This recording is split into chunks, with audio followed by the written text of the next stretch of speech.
You ask Tiger to solve. This deals with linear equations with one unknown. The final result is v equals -1. Let's solve it step by step. Simplify the expression. Expand the parentheses.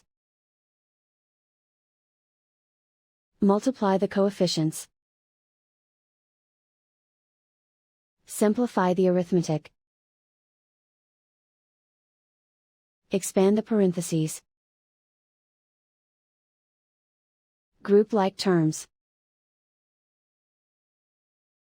Simplify the arithmetic. Group all v terms on the left side of the equation. Add 7v to both sides.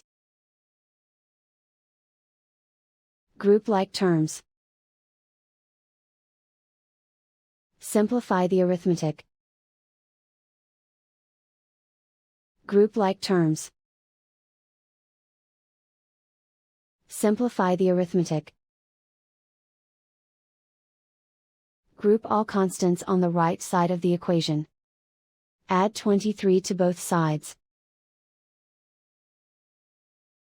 Simplify the arithmetic.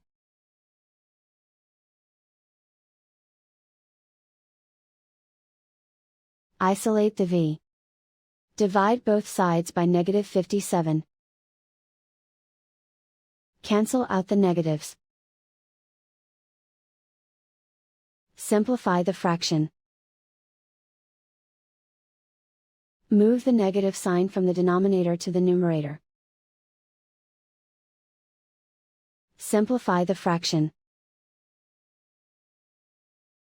And so the final result is v equals -1.